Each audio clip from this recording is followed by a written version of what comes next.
नमस्कार किसान भाइयों, कृषि जान के यूट्यूब चैनल में आप सभी का बहुत बहुत स्वागत है। जैसा कि आप लोग देख रहे हैं कि दिन पर दिन लोगों के पास जो ज़मीन है वो कम होता जा रहा है और लोग किसान जो होते हैं वो कहते हैं कि हमारे पास ज़मीन कम है तो उसको छोटे से ज़मीन में हम क्या क्या कर सकते हैं। तो आज उसी का एक मिसाल आपको दिखाएंगे कि मात्र 1 एकड़ में एक सेजल फार्म बना है, जिसमें यहाँ के जो अरुण यादव जी हैं वो अपना इंटीग्रेटेड फार्मिंग कर रहे हैं और यहाँ पे goat farming, duck farming, fish farming, mushroom cultivation, यहाँ पे मतलब सब कुछ होता है यहाँ पे। तो आइए आपको दिखाते हैं।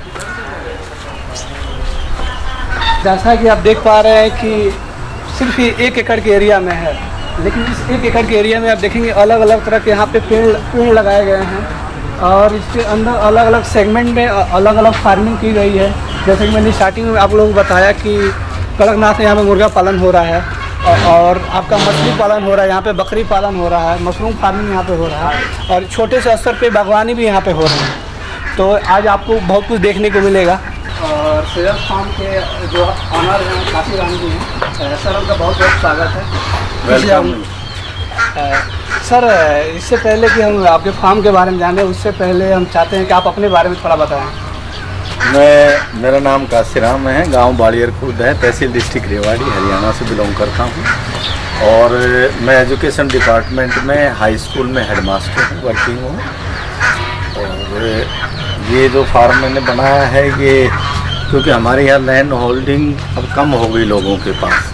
हर आदमी की शिकायत है कि मेरे पास ज़मीन कम है, तो मैंने 1 एकड़ में बनाया है और इंटीग्रेटेड फार्मिंग है कि 1 एकड़ में भी काफ़ी कुछ बनाया जा सकता है और कमाया जा सकता है।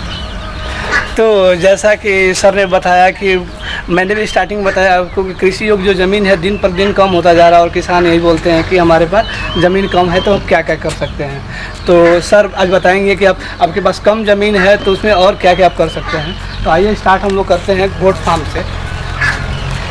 गरीबों की गाय माने जाने वाली बकरी के बारे में कौन किसान नहीं जानता है। ये जो बकरी पालन करने वाले जो भी किसान भी होते हैं उनको कम से कम लागत में एक अच्छा आमदनी हो जाता है। आप देखेंगे कि चाहे वो शहरी इलाका हो या ग्रामीण क्षेत्र का इलाका हो, चाहे आदिवासी इलाका हो, हर एक इलाके के जो छोटे से छोटे लोग होते हैं वो बकरी पालन करते हैं। तो आज हम सेजल फार्म में आए हुए हैं और सेजल फार्म में बर्बरी नस्ल की बकरियां हैं। तो आज हम उसके जो ऑनर हैं, सेजल फार्म के जो ऑनर हैं, उनसे हम जानेंगे बर्बरी बकरियों के बारे में।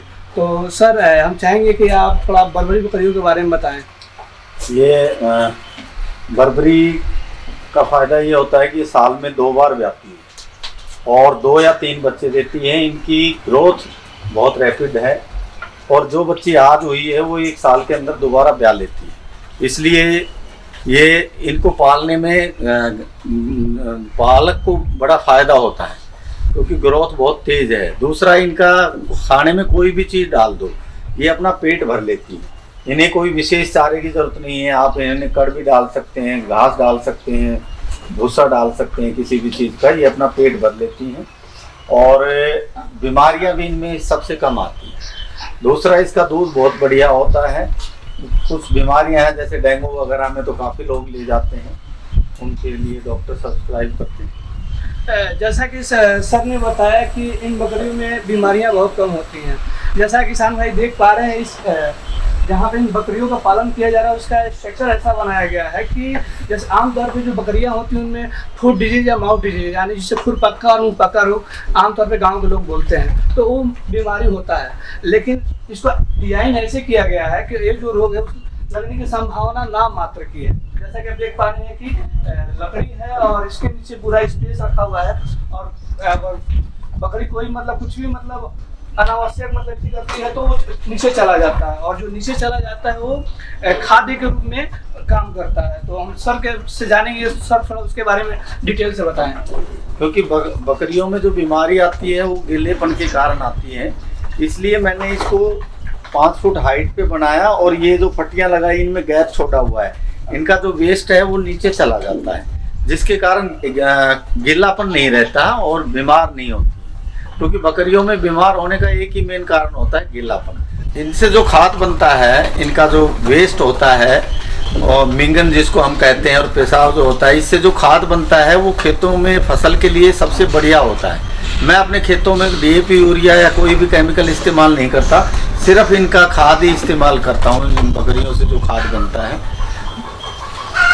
इसके अलावा सर हम ये जानना चाहेंगे कि जैसे कि एक बकरियां भी छोटी छोटी हैं, आमतौर पे इनका वेट कितना होता है? आमतौर पे बर्बरी ये ज़्यादा हाइट नहीं बनाती, इनका वेट 35 किलो तक ही होता है, और जो इनका मेल होता है वो 50 किलो तक। ये ज़्यादा हाइट नहीं होती, इनकी इतनी हाइट होती है। और एक बकरी का वेट मतलब जैसे आपने बताया 30 से 35 केजी मतलब हो जाता है, तो कितना टाइम लगता है, कितने साल लगते हैं?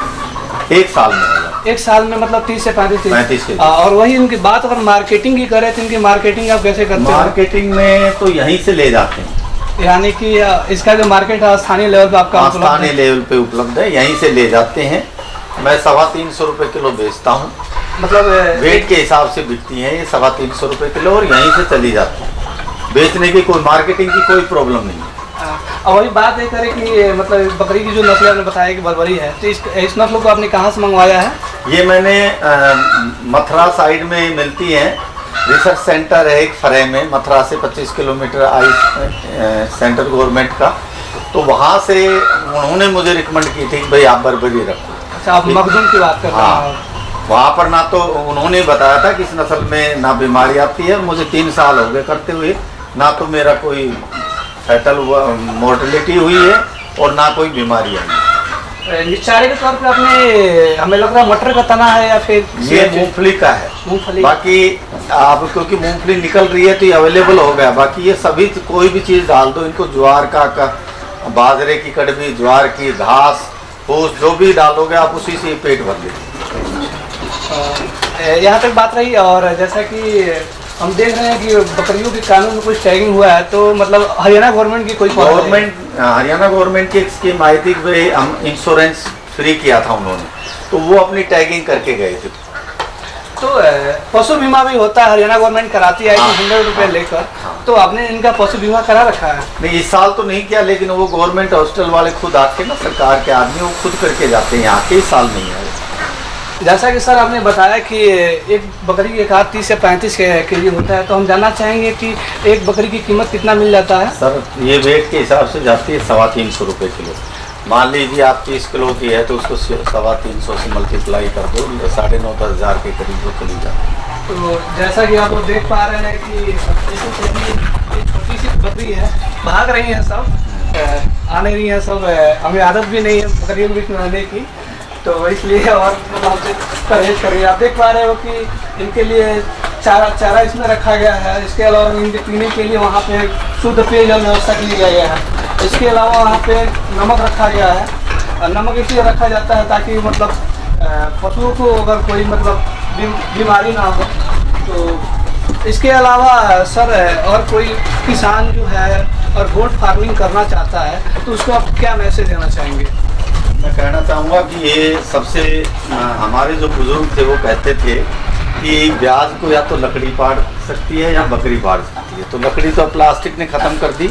बकरी में काफ़ी अच्छी ग्रोथ है और 5% के करीब इंटरेस्ट हमारी लागत का आ जाता है, तो ये बेस्ट धंधा है। गरीब आदमी 5-4 बकरियों से भी शुरू कर सकता है। मैंने सिर्फ 10 बकरी और 1 बकरे से शुरू किया था, और अब लगभग 50 है, और मैं हर महीने में 5-7 में बेचता रहता हूँ।